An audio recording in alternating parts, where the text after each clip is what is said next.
Japan के prime minister office से tweet आया है कि नॉर्थ कोरिया ने बैलिस्टिक मिसाइल्स लॉन्च कर दी हैं जापान की तरफ। न्यूज ये है कि नॉर्थ कोरिया ने 10 unidentified ballistic missiles towards the Sea of Japan launch कर दी है। ये मिसाइल दोपहर के 1:20 पर डिटेक्ट हुई थी। क्यों?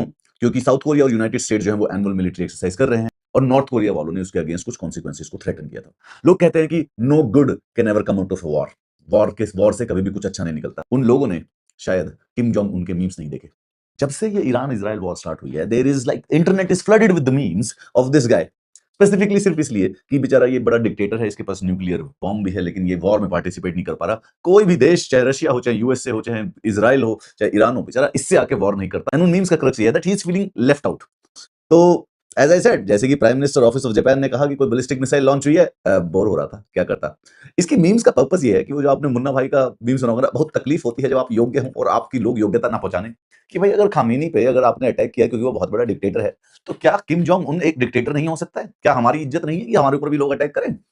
ट्रंप ऊपर वाले ने दिया, सब कुछ है, मिसाइल्स है, बॉम्ब है, रॉकेट है, बस एक दुश्मन की कमी है, भाई बनेगा क्या? Hilarious memes are going. इसके पास, बेचारे के पास सारे के सारे बड़े बड़े बम हैं, लेकिन कोई इससे लड़ाई करना नहीं चाहता, कोई इससे वॉर करना नहीं चाहता। अब वो पुराने वाला नॉस्टैल्जिया, अब जब बॉल खरीदने के पैसे हैं पर साथ खेलने के लिए कोई दोस्त नहीं बचा है। द टर्न इज दैट कि basically for a war you need an enemy, लेकिन काश ये उसी एनिमी को दोस्त मान लेगा अगर कोई इसके ऊपर अटैक कर दे। बस इसको मौका चाहिए कि कैसे मैं अपने डिक्टेटरशिप वाले बम को यूज कर सकूं, मेरे भी इंटरनेशनल न्यूज बने। किम जोंग उन मिसाइल छोड़ने के बाद वॉचिंग द केओस अनफोल्ड, ये कितना रोली पोली सा, इसे मतलब पैंडा जो होता है ना, वो एकदम कुंफू पैंडा जैसा गोल मोल आदमी है, बेचारा प्यारा सा यार। पता नहीं इसको क्यों इतना डिक्टेटर विक्टेटर बोलते हैं। अभी रिसेंटली इसने अपनी बेटी को अपना सक्सेसर घोषित किया, जो कि मैं मानता हूँ कि फेमिनिज्म के लिए बहुत अच्छा स्टेप है। 21वीं सदी की पहली फीमेल डिक्टेटर अगर कोई दे तो मतलब कुछ नहीं तो एटलीस्ट फेमिनिज्म में ये काफी बड़ा स्टेप माना जाएगा। एंड इसके कुछ वीडियोस इसकी बेटी के साथ आने लगे। ये रोली पोली सा टेडी बियर जैसा डिक्टेटर जो है गर्ल डैड के नाम से जाना लगा। मतलब कि अगर आप गर्ल डैड पर्सनैलिटी रखते हो तो आपकी पुरानी 20 साल की जो पीआर है, पूरी इमेज सुधर सकती है कुछ ही हफ्ते के अंदर अंदर। 4 दिन हो गए सर, एक मिसाइल नहीं आया हमारे एरिया में। जब तक बोलूं चेक करता रहे, कोई खेलने नहीं आ रहा यार बेचारे से, is feeling left out.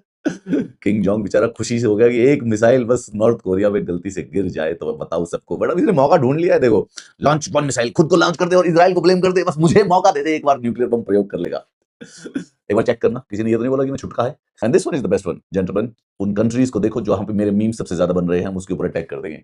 I am pretty sure about it. I think India में इसके मीम सबसे ज्यादा बनाए जाओ। ये कितना ऐसे देखो, पूरा पूरा स्क्वायर है और देखो इसके हाथ कितने छोटे छोटे से।